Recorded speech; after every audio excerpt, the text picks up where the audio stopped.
ఉగ్రవాదులపై ఉక్కుపాదం మోపేందుకు ఆపరేషన్ సింధూర్ 2.0కు ముహూర్తం ఫిక్స్ అయిందా?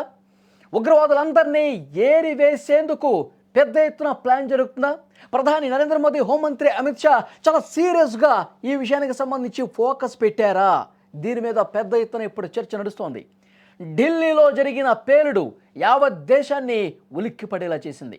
ఎర్రకోట మెట్రో స్టేషన్ సమీపంలో జరిగిన కారు బాంబు దాడి ప్రజల్లో ఎలాంటి భయాందోళన రేకెత్తించిందో చూశాం. దేశద్రోహుల దారుణానికి 12 మంది అమాయకులు ప్రాణాలు కోల్పోయారు. 20 మందికి పైగా గాయపడ్డారు. ఏ తప్పు చేయకుండా వారి కుటుంబాలు ప్రస్తుతం శిక్ష అనుభవిస్తున్న పరిస్థితి.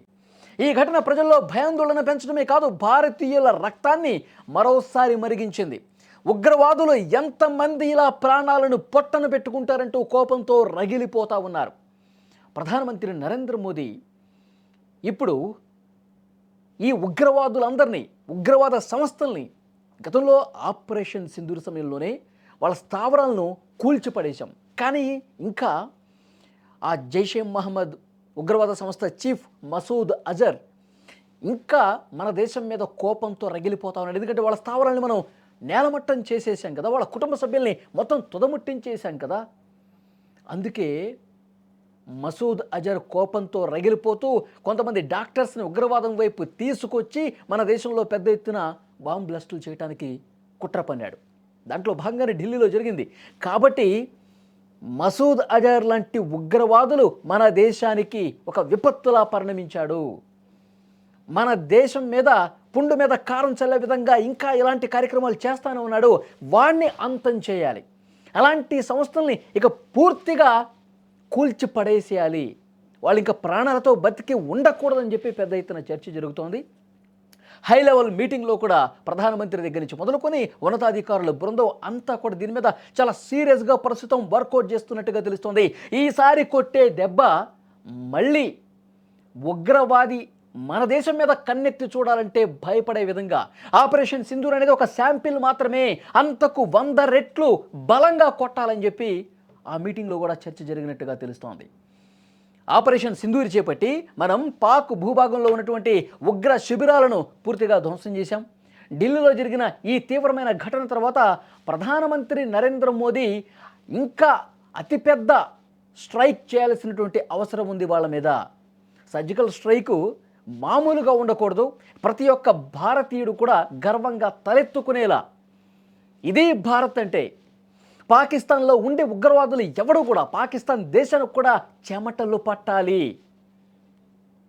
మళ్ళీ ఇంకొక ఆలోచన చేయటానికే భయపడే విధంగా మనం అలాంటి ఒక అతిపెద్ద దాడి చేయాల్సిన అవసరం ఉందని ప్రతి ఒక్క భారతీయుడు చాలా బలంగా కోరుకుంటున్నటువంటి సందర్భం ఇది. ఢిల్లీ పేలుడు తర్వాత భూటాన్లో ప్రధానమంత్రి ఉన్నారు. ఈ ఘటనని నిశ్చితంగా పర్యవేక్షించారు. భూటాన్ నుంచి రావటమే ఆసుపత్రికి వెళ్ళి ఆ బాధిత కుటుంబాలని పరామర్శించారు. ఆయన అధ్యక్షతన కేంద్ర కేబినెట్ భద్రతా వ్యవహారాల కమిటీ కూడా సమావేశమై చాలా లోతుగా డిస్కషన్స్ జరిగినాయండి. ఉగ్రవాదం పట్ల జీరో టాలరెన్స్ విధానాన్ని ఆయన వెల్లడించారు. పేలుడు తర్వాత ఆయన ప్రకటనలు చాలా కఠినంగా ఉన్నాయి. ఈ కుట్ర వెనుక ఉన్న వాళ్ళని ఎట్టి పరిస్థితుల్లో వదిలిపెట్టమం, బాధ్యుల్ని చట్టం ముందు తీసుకొస్తామని హెచ్చరించారు. ఇప్పుడు ఏం చేస్తారు, ఏం చేయబోతున్నారు, లోపల చాలా సీరియస్ డిస్కషన్స్ జరుగుతున్న మాట వాస్తవం. ఎందుకంటే అక్కడ పాకిస్తాన్లో ఉన్నటువంటి రక్షణ మంత్రి ఖవాజా కూడా ఒక వ్యాఖ్య చేశాడు. భారత్, ఆఫ్ఘనిస్తాన్ రెండింటితో ఏకకాలంలో యుద్ధం చేయడానికి మేము సిద్ధంగా ఉన్నామని చెప్పి ప్రగల్భాలు పలుకుతూ ఉన్నాడు. లేటెస్ట్ కామెంట్స్, పాకిస్తాన్ మంత్రి ఆఫ్ఘనిస్తాన్తో భారత్తో ఇద్దరు వచ్చినా సరే ఏసి పడేస్తాం అన్నట్టుగా మాట్లాడుతున్నాడు. పాకిస్తాన్లో ఇస్లామాబాద్లో జరిగినటువంటి ఆ కోర్టు దగ్గర బాంబ్ బ్లాస్ట్, దానికి కారణం భారతే. భారత్ అండు చూసుకుని అంత పెద్ద దాడి చేశారు, మేము వదిలిపెట్టబోమని చెప్పి పాకిస్తాన్ మంత్రులు ఇష్టారీతను మాట్లాడుతున్న పరిస్థితి. అంటే పాకిస్తాన్కి మనం చావు దెబ్బ కొట్టినా ఇంకా విర్రవేగుతున్నటువంటి పరిస్థితి. నా వెనకాల అమెరికా ఉంది, ట్రంప్ ఉన్నాడు, మేము ఇంకా సౌదీ అరేబియా కూడా ఒప్పందం చేసుకున్నాం, మా మీదకి వస్తే ఈసారి మేమేంటో చూపిస్తాం అనుకుంటోంది పాకిస్తాన్.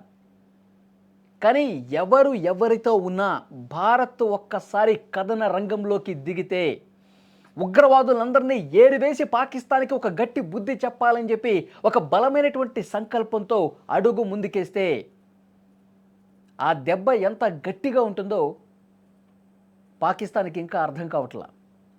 నిజంగా మన భద్రతా బలగాలకి పూర్తి స్వేచ్ఛనిచ్చి ఏసైండ్రా అని ఒక ఆదేశం వస్తే గనక పాకిస్తాన్కి దిమ్మ తిరిగి మైండ్ బ్లాంక్ అయ్యి అప్పుడు మొన్న ఆపరేషన్ సింధూర్ సమయంలో కూడా మన కాళ్ళ బేరానికి వస్తే మన సైనిక ప్రతినిధులు దానికి ఓకే చెప్పి కాల్పుల విరమణ ఒప్పందం చేసుకున్న పరిస్థితుంది.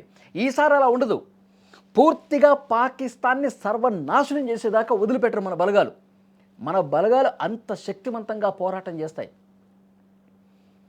పాకిస్తాన్ ఈ విధంగా పిచ్చి ప్రేరేపణలు చేస్తే, ఉగ్రవాదుల్ని పెంచి పోషించి మన దేశం మీదకి ఈ విధంగా వదిలితే, ఇక్కడ విషయం మనం ప్రధానంగా మాట్లాడుకోవాలండి. వాళ్ళు టర్కీ నుంచి ఆపరేషన్స్ చేస్తూ ఉన్నారు. మనం ఎప్పుడైతే ఆపరేషన్ సింధూర్లో స్థావరాలను కూల్చేసామో ఉగ్రవాదులకు సంబంధించి, మళ్ళీ సర్జికల్ ఏదైనా స్ట్రైక్ చేయొచ్చు భారత్ అని చెప్పి వాళ్ళకి స్నేహపూర్వకమైనటువంటి దేశమైనటువంటి టర్కీలోకి వెళ్ళి ఈ మాడ్యూల్కి, డాక్టర్స్ మాడ్యూల్కి సంభాషణలు చేసి వాళ్ళకి పేలుడు పదార్థాలు ఇచ్చి ఈ విధంగా దాడి చేపిస్తున్నటువంటి పరిస్థితి. టర్కీలోకి అయితే మనం అంత ఈజీగా వెళ్ళలేని పరిస్థితి ఉంటుంది కదా. కాబట్టి వాళ్ళు వ్యూహాలు పన్నుతూ ఉన్నారు. మనల్ని దెబ్బ కొట్టడానికి పాకిస్తాన్ ప్రభుత్వ సాయంతో ఉగ్రవాదులు ఈ విధంగా రెచ్చిపోయి చేస్తూ ఉన్నారు. కానీ ఈసారి ఎట్టి పరిస్థితుల్లో వదిలిపెట్టేది లేదని కూడా చాలా స్పష్టంగా సంకల్పించుకున్న పరిస్థితి ఉంది. ప్రధానమంత్రి దగ్గర నుంచి మొదలుకొని అమిత్ షా కావచ్చు, రక్షణ మంత్రి రాజ్నాథ్ సింగ్ కావచ్చు, అందరూ ఒకటే చెప్తా ఉన్నారు. ఈసారి మనం కొడితే ప్రపంచ పటంలో పాకిస్తాన్ నామరూపాలు లేకుండా పోవాలి, కొడితే అలాంటి దెబ్బ కొట్టాలని చెప్పి చాలా బలంగా ప్రయత్నాలు జరుగుతున్నట్టుగా, డిస్కషన్స్ జరుగుతున్నట్టుగా తెలుస్తోంది. పాకిస్తాన్లో ఉన్న ఉగ్రవాదులు కావచ్చు, పాకిస్తాన్ వెలుపల ఉండి మన మీద కుట్ర చేసేవాళ్ళు కావచ్చు, గజగజ వణికిపోవాలి, మొత్తం తడిసిపోవాలి, అలాంటి ఓ దెబ్బ కొట్టాలి, చరిత్ర మాట్లాడుకోవాలి. భారత్ కొట్టిన దెబ్బకి మొత్తం ప్రపంచం మొత్తం కూడా ఒక పెద్ద ఎత్తున చర్చ జరగాలి. ఉగ్రవాదం మీద శభాష్, ఒక అద్భుతమైన పోరాటం చేశారని చెప్పి ప్రపంచమే నివ్వెరపోయే విధంగా దెబ్బ కొట్టాలి పాకిస్తాన్కి. పీఓకేలో కూడా ఆందోళనలు జరుగుతున్నాయి. అసలు పీఓకేని మనం హస్తగతం చేసుకునే విధంగా ప్రయత్నాలు కూడా కొన్ని జరుగుతూ ఉన్నాయి. సో ఏది ఏమైనప్పటికీ కూడా ఈ ఢిల్లీ పేలుడిని మనం అంత తేలిగ్గా తీసుకోవటానికి వీలు లేదు. అతి త్వరలోనే, అది రేపా ఎల్లుండా, ఒక వారం రోజులు 10 రోజులు టైం తీసుకుంటారో తెలియదు, కానీ ఆపరేషన్ సింధూర్ సమయంలో, అర్ధరాత్రి సమయంలో ఏదైతే ఒక బ్రేకింగ్ న్యూస్ వచ్చిందో ఆపరేషన్ సింధూర్, దానికి 100 రెట్లు బలమైనటువంటి సర్జికల్ స్ట్రైక్స్ జరగబోతున్నాయి. ఇది తప్పకుండా జరిగి తీరుతుంది. ప్రతి భారతీయుడు ఇదే కోరుకుంటున్నాడు. ఎందుకంటే చాలామంది చనిపోతూ ఉన్నారు. అమాయక ప్రజలు, అభం శుభం తెలియనటువంటి అమాయకులు చనిపోయి ఇంకా ఎంతమంది అంగవైకల్యంతో బాధపడుతున్నారు ఈ బ్లాస్ట్ల వల్ల. ఆసుపత్రుల్లో చికిత్స పొందుతూ వాళ్ళు ఇంకా బతుకుతారా లేదా, బతికినా సరే వాళ్ళు వైకల్యంతో బాధపడే పరిస్థితి ఉంటుంది. కాలిపోయి, చెయ్యిపోయి ఈ దుర్మార్గులు చేసే పని ఇది. కాబట్టి ప్రతి భారతీయుడు గుండె రోధిస్తోంది. ఉగ్రవాదులకి బలమైనటువంటి గుణపాఠం చెప్పాలంటే ఇంకా ఉపేక్షించేదలేదు. చాలా సీరియస్గా రంగంలోకి దిగాలి. భారత ప్రభుత్వం కూడా ప్రస్తుతం దీని మీదే సీరియస్గా చర్చ జరుగుతుంది. వన్ ఫైన్ డే చాలా అసలు ఊహించడానికి కూడా కష్టమయ్యేటువంటి ఒక అతిపెద్ద సర్జికల్ స్ట్రైక్ రాబోతుండటంలో ఏమాత్రం డౌట్ లేదు. అదే డిస్కషన్స్ ప్రస్తుతం జరుగుతున్నాయి.